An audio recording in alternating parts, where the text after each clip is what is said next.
بسم اللہ الرحمن الرحیم۔ محمد صدام صاحب نے انڈیا سے پوچھا ہے پڑوسی اور رشتہ دار کی لمٹ کتنی ہے، یعنی جن پڑوسی اور رشتہ داروں کے حقوق ادا کرنے کا حکم ہے ان میں کس حد تک لوگ شامل ہوں گے۔ صدام بھائی جو پڑوسی ہیں نا، ان میں سب سے دیکھیں، جب بھی کسی کے ساتھ کوئی اچھا سلوک کرنے کا ہمیں حکم دیا جاتا ہے اور قرآن یا سنت میں اس کی وجہ لکھی ہو کہ اس وجہ سے اس سے اچھا سلوک کرو، تو جس میں جتنی زیادہ وجہ پائی جائے گی اس سے اتنا زیادہ اچھا سلوک ہوگا۔ اب قرآن نے حکم دیا کہ پڑوسی سے اچھا سلوک کرو، 5ویں پارے کی مشہور آیت ہے، وَاعْبُدُوا اللَّهَ وَلَا تُشْرِكُوا بِهِ شَيْئًا وَبِالْوَالِدَيْنِ إِحْسَانًا وَبِذِي الْقُرْبَى وَالْيَتَامَى وَالْمَسَاكِينِ وَالْجَارِ ذِي الْقُرْبَى وَالْجَارِ الْجُنُوبِ وَالصَّاحِبِ بِالْجَنبِ وَابْنِ السَّبِيلِ۔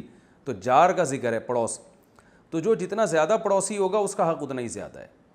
تو جس کی دیوار آپ کی دیوار کے ساتھ ملتی ہے ان کا حق بہت زیادہ ہے، جو آپ کے پڑوسی ہیں ان کا حق تھوڑا سا کم ہے، اور جو پڑوسی کے پڑوسی ہیں ان کا تھوڑا سا اور کم ہے۔ ایک روایت میں آتا ہے 40 گھر تک پڑوس رہتا ہے، یعنی ادھر بھی 40 ادھر بھی 40، سامنے بھی پیچھے بھی، روایت میں آتا ہے۔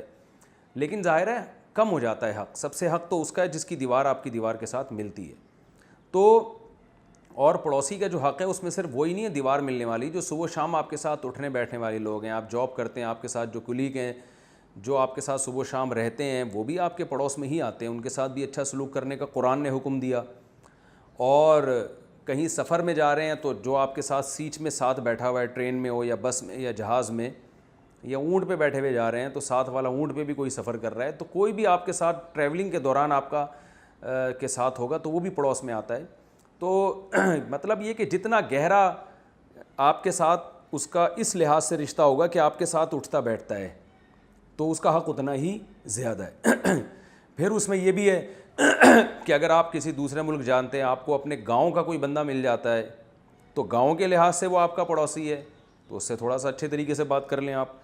تو جتنا زیادہ پڑوسی پن پایا جائے گا، آپ دوسرے کنٹری میں جاتے ہیں، آپ کو اپنے کنٹری کا کوئی بندہ مل جاتا ہے تو آپ ذرا اور اچھی طرح سے اس سے بات کر لیں، یار تم بھی پاکستانی ہم بھی پاکستانی، تم بھی انڈیا کے ہم بھی انڈیا کے، نہیں تو کم از کم تم انڈیا کے ہم پاکستان کے، دونوں ملک ایک دوسرے کے پڑوسی ہیں۔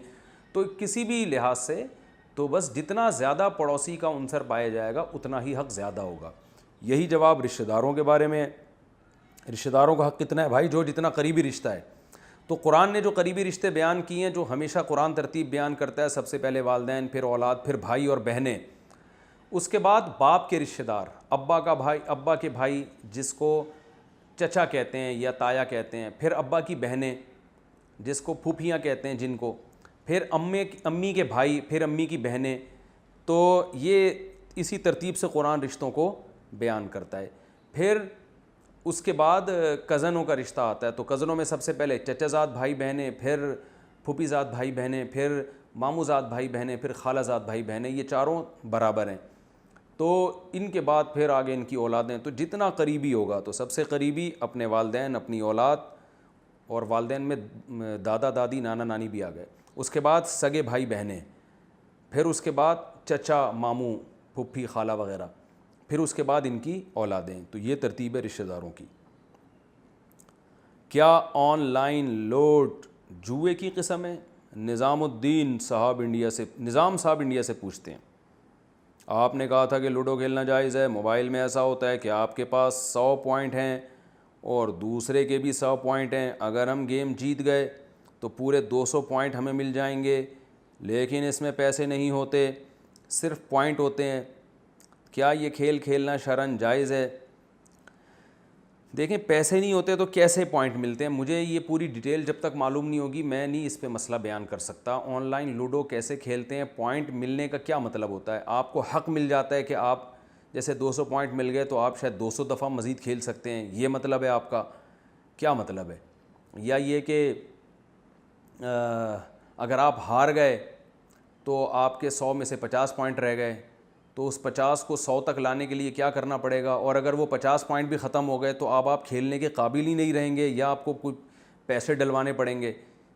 تو اگر پیسے ڈلوانے پڑ رہے ہیں آپ کو تو خالص جوا ہے، کیونکہ آپ جس کے 200 پوائنٹ ہو رہے ہیں اس کا مطلب وہ بغیر پیسوں کے اس کو کھیلنے کا حق حاصل ہو رہا ہے، اور جو ہار رہا ہے اس کے پیسے ضائع ہو رہے ہیں۔ تو یہ جوا ہوگا، اگر یہ نہیں ہے تو یہ صرف پوائنٹ میری سمجھ میں ساڑی عقلش نہیں آیا، تو اس لیے یہ سوال دوبارہ پوچھیں اور مجھے پوری ڈیٹیل بتائیں کہ ہوتا کیا ہے، کہ ہوندا کی ہے کیا بے ادب گناہ گار ہے؟ اسلام میں ادب کی کیا حیثیت ہے؟ نیز کیا بے ادب شخص گناہ گار ہوتا ہے یا نہیں؟ احمد صاحب یو پی سے۔ دیکھیں، شریعت نے بڑوں کا ادب کا حکم دیا۔ نبی صلی اللہ علیہ وسلم نے فرمایا من لم یبجل کبیرنا، جو ہمارے بڑوں کا احترام نہیں کرتا، لیس منا، وہ ہم میں سے نہیں ہے۔ تو یہ بڑی شدید وعید ہے۔